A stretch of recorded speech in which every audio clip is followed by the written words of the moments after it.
माणसाच्या जन्माचे संकेत 9 महिन्यांपूर्वीच मिळतात. अगदी तसेच माणसाच्या मृत्यूचे संकेतही 9 महिन्यांपूर्वीच समजलेले असतात. मृत्यूपूर्वी काही घटना घडतात, त्यातून हे संकेत मिळत असतात. या घटना सूक्ष्म असतात, त्याकडे आपण दुर्लक्ष करतो. पण मृत्यू अगदी जवळ आला की लक्षात येतं की वेळ निघून गेलेली आहे. अजून खूप कामं राहून गेलेली आहेत, असं वाटायला लागतं. हे संकेत मिळाले की मन अस्वस्थ होत राहतं.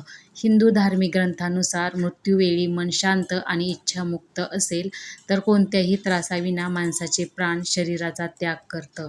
अशा माणसाला मोक्ष प्राप्त होतो. ज्योतिषशास्त्रानुसार माणसाच्या शरीरात 7 चक्र असतात. सहस्त्रार, शीर्षचक्र, आज्ञा, ललाट चक्र, विशुद्ध, कंठचक्र, अनाहत, हृदय चक्र, मणिपूर, सौर स्नायुजाल चक्र, स्वाधिष्ठान त्रिक्र चक्र, मूलाधार, आधार चक्र अशी चक्र असतात. जेव्हा माणसाचा मृत्यू होतो तेव्हा 7 पैकी एका चक्रातून माणसाचा आत्मा शरीरातून बाहेर पडतो. तर माणसाच्या मृत्यूपूर्वी मरणाचे कोणते संकेत मिळतात ते आपण जाणून घेऊयात. नमस्कार, स्वागत आहे तुम्हा सर्वांचं का आणि कसे या यूट्यूब चॅनलवरती. चॅनलवर नवीन असाल तर सबस्क्राईब करायला विसरू नका. त्याचबरोबर हा व्हिडिओ आवडल्यास एक लाईक नक्की करा. नाभीचक्र तुटायला सुरुवात होते. धार्मिक ग्रंथाचा आधार घेतला की मृत्यूवेळी सर्वात पहिल्यांदा नाभीचक्रात वेग येतो. नाभीचक्र म्हणजे मणिपूर.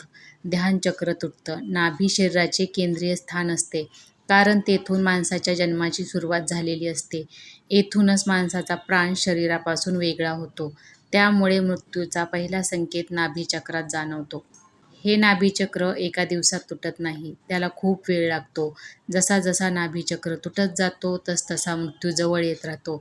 तसं पाहिलं तर मृत्यूपूर्वीचे संकेत मिळतात. याचा उल्लेख अनेक धार्मिक ग्रंथात देखील केलेला आहे. यामध्ये गरुड पुराण, सूर्य अरुण संवाद, समुद्रशास्त्र आणि कापिलक संहिता या ग्रंथांमध्ये प्रामुख्याने याबद्दल उल्लेख केलेला दिसतो. नाक दिसणं बंद होतं. या ग्रंथामध्ये सांगितलं आहे की मृत्यूवेळ जवळ आल्यानंतर व्यक्तीला अनेक संकेत मिळू लागतात. त्यातून समजतं की शरीराचा त्याग करण्याची वेळ आली आहे. या ग्रंथामध्ये मृत्यूपूर्वी मुख्य संकेत असा सांगितला आहे की मृत्यू होणाऱ्या व्यक्तीला पहिले नाक दिसणं बंद होतं, हस्तरेषा धूसर होतात. असंही सांगितलं जातं की हस्तरेषांवरही माणसाच्या श्वासाची माहिती असते. त्यातूनही व्यक्ती किती दिवस जगणार आहे हे कळतं. समुद्रशास्त्र असं सांगतं की जेव्हा मृत्यू जवळ येतो तेव्हा हस्तरेषा अस्पष्ट होऊ लागतात आणि काही वेळा त्या दिसायच्या देखील बंद होतात. पूर्वजांचा आभास होतो. ज्योतिषशास्त्र असं म्हणतात की ज्याप्रमाणे एक घरात एखाद्या बाळाचा जन्म होणार असतो त्यावेळी आपण सगळे आनंदी असतो, त्याचप्रमाणे एखाद्या व्यक्तीचा जेव्हा मृत्यू होणार असतो तेव्हा परलोकात संबंधित व्यक्तीचे पूर्वज आनंदी असतात, कारण त्यांच्या घरात एका व्यक्तीचं आगमन होणार असतं.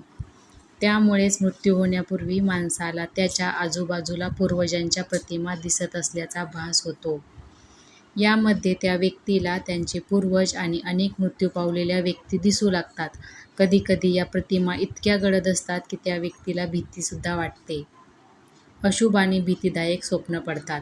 सूर्य अरुण संवाद आणि स्वप्नशास्त्रात सांगितलं आहे की मृत्यू जवळ आल्यानंतर व्यक्तीला स्वप्नही अशुभ येऊ लागतात. व्यक्तीला स्वप्नात तो स्वतः गाढवावर बसून प्रवास करताना दिसतो. स्वप्नात पूर्वज किंवा मृत व्यक्ती दिसतात. त्यावेळी मृत्यू अगदी जवळ आलेला आहे असं समजलं जातं. स्वप्नात स्वतःचं शीर नसलेलं धड पाहायला मिळणं मृत्यू खूप जवळ आल्याचा संकेत मानला जातो. पुढचं म्हणजे माणसाची सावली नाहीशी होते. माणूस जोपर्यंत जिवंत आहे तोपर्यंत त्याच्यासोबत त्याची सावली असते. समुद्रशास्त्राच्या आधारानुसार असं सांगितलं जातं की माणसाचा आत्मा ज्यावेळी शरीराला सोडून जाण्याच्या तयारीत असतो त्यावेळी पहिल्यांदा त्याची सावली नाहीशी होते. याचा अर्थ असा नाही की माणसाची सावली दिसत नाही, पण ती सावली पाहण्याची दृष्टी व्यक्तीची नाहीशी होते. गरुड पुराण असं देखील सांगतं की मृत्यू माणसाच्या अगदी जवळ आल्यानंतर त्या व्यक्तीला शेजारी बसलेला माणूसही दिसत नाही.